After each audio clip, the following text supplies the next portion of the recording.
हमारे भारतीय इतिहास में कई सारे राजवंश हुए।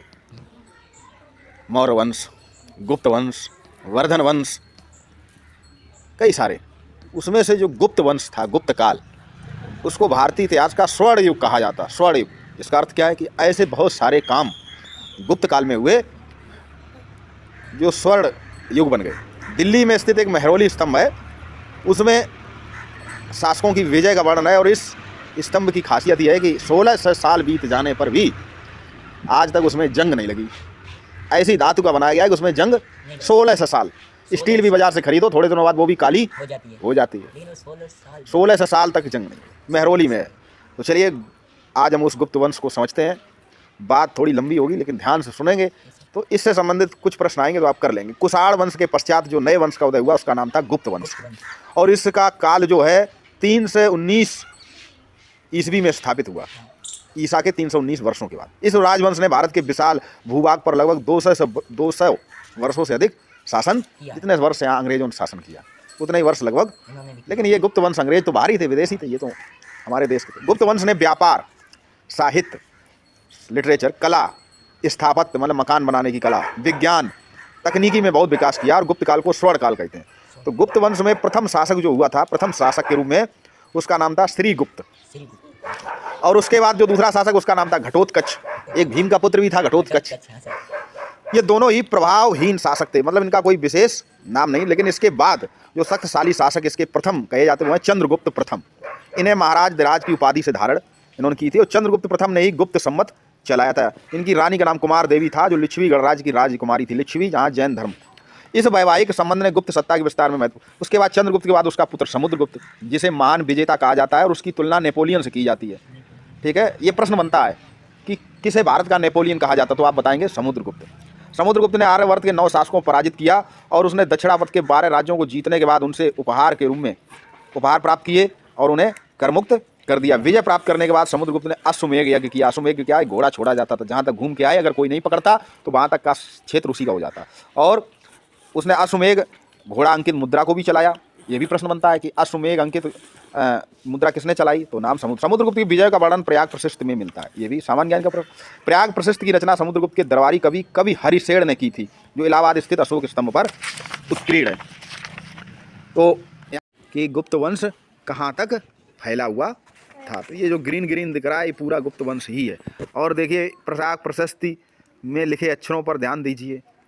इनमें किसी अक्षर को आप पहचानते हैं? शायद ये ब्राह्मी लिपि है, कुछ अक्षर पहचाने जा सकते हैं।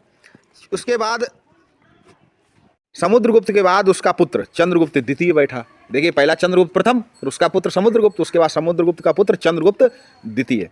चंद्रगुप्त द्वितीय ने 400 वर्षों से मालवा व गुजरात में शासन कर रहे शकों को हराया था। शक विजय के उपलक्ष्य में उन्होंने चांदी के सिक्के चलाए थे तथा विक्रमादित्य की उपाधि धारण की। विक्रमादित्य, विक्रम बेताल एक नाटक आता था, हैं, उसमें बेताल उसके कंधे पर लटका रहता, वो वही थे चंद्रगुप्त द्वितीय। और कुमारगुप्त व स्कंदगुप्त, चंद्रगुप्त विक्रमादित्य के बाद उनका पुत्र कुमारगुप्त स्कंदगुप्त गद्दी पर बैठे। स्कंदगुप्त के शासनकाल में गुप्त साम्राज्य पर हूणों ने आक्रमण कर दिया। हूण मध्य एशिया की क्रूर बर्बर जात के लोग थे। स्कंदगुप्त ने सफलतापूर्वक हूणों को पराजित किया। हूण बहुत दुष्ट थे, बहुत ही मतलब हत्यारे नृशंस। हूण हमारे जो बहुत ही दुष्ट प्रबुद्ध, उसको हम लोग बोलते थे हूण हो क्या है। हाँ स्कंदगुप्त के समय सुदर्शन झील का जीर्णोद्धार कराया। स्कंदगुप्त के बाद गुप्त वंश के उत्तराधिकारी शासक फिर स्कंदगुप्त के बाद जो थे, फिर वो हूणों के प्रयार को नहीं रोक सके और बुद्धगुप्त के समय ही गुप्त साम्राज्य विघटित हो चला गया। और 6ठी शताब्दी के आरंभ में गुप्त वंश का अंत, तो बुद्धगुप्त के समय ही पतन हो गया। प्रशासन क्या था? में सम्राट शासन का केंद्र होता था। राजा की सहायता के लिए मंत्र परिषद होती थी, उसके सदस्यों को अमात्य कहा जाता था। गुप्त साम्राज्य भुक्ति में विभाजित था। प्रांत के मुख्य को उपासकी कहा जाता था। अमात्य उपरिक प्रशासन की सबसे छोटी इकाई ग्राम होती थी, आज भी ग्राम है। गुप्त काल में राज्य के अधिकारियों को नगद वेतन के स्थान पर भूमि दी जाती थी। अधिकारियों को वेतन नहीं दिया जाता था, जमीन दे दी जाती थी, उस पर खेती कराते थे। प्राचीन काल से चली आ रही राजस्व प्रणाली का अनुसरण किया और सामान्यतः कुल उपज का 1/6 भाग करके रूप में जितना भी आप खेत में पैदा करोगे उसका 1/6 टैक्स के रूप में चला। इस समय जो कृषि है वो टैक्स फ्री है। अब इस समय खेती पे टैक्स नहीं लगता, पहले खेती पर ही टैक्स लगता। भारत कृषि प्रधान था। अब नौकरी वाले मध्यम वर्गीय लोग टैक्स देते हैं, या जो लोग ज़्यादा पैसा कमाते हैं वो टैक्स देते हैं। धर्म गुप्त शासन के लोग वैष्णव धर्मानुयायी थे और परम भागवत की उपाधि धारण करते थे। गुप्त शासक का राजकीय चिन्ह गरुड़ था, राजकीय चिन्ह। जैसे आज अशोक की लाट उनका राजकीय चिन्ह था गरुड़। और उस समय लोग बड़ा ही सात्विक प्रवृत्ति के होते थे, प्याज लहसुन बहुत कम लोग खाते थे।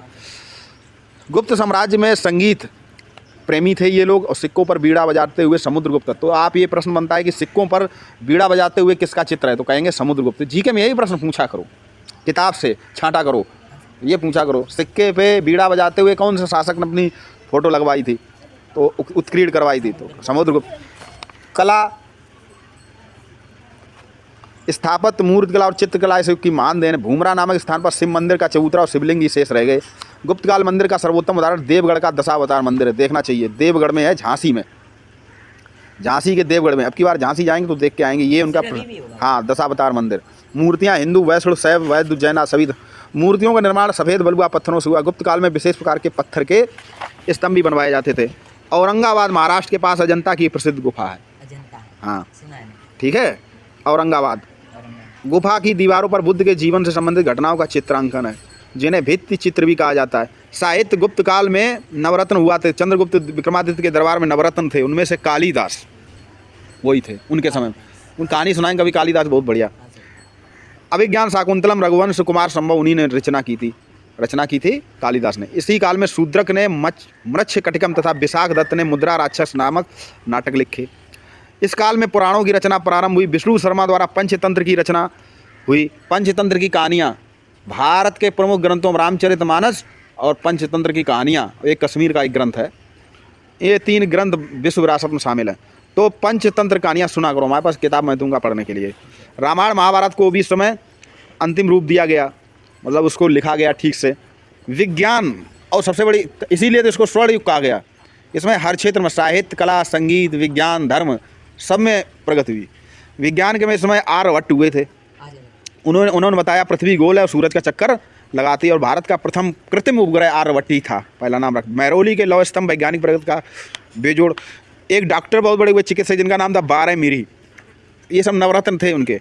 उन्होंने जो कहा था कि प्रथम व्यक्ति जिन्होंने कहा कोई शक्ति ऐसी है जो चीज़ों को ज़मीन के साथ चिपकाए रखती है, यानी इसी शक्ति को गुरुत्वाकर्षण कहते हैं। हम लोग न्यूटन को बताते हैं ना, बारह मीरी ने पहले ये बताया था।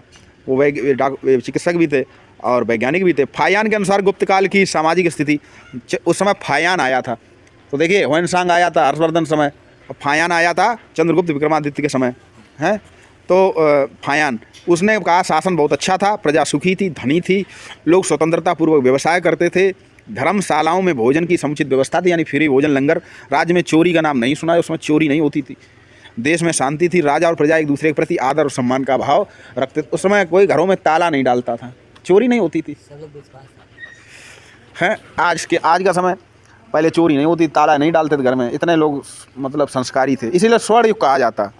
फायान ने पाटलिपुत्र में एक विशाल चिकित्सालय देखा था। चिकित्सालयों में रोगियों को मुफ्त दवा भोजन देने की व्यवस्था थी। अनेक संस्थाएं थीं जहाँ दीन दुखियों की मदद, अपाहिजों की सेवा की जाती। गुप्त काल के लोग दानी और दयालु प्रवृत्ति के थे, और गुप्त काल में लोग प्याज, लहसुन और शराब का सेवन नहीं करते थे, अहिंसक व सत्यवादी थे। तो ये था गुप्त काल, स्वर्ण काल। अब इसके जो नोट्स हैं ये हम कल बताएंगे इस पाठ के, ठीक है। हाँ।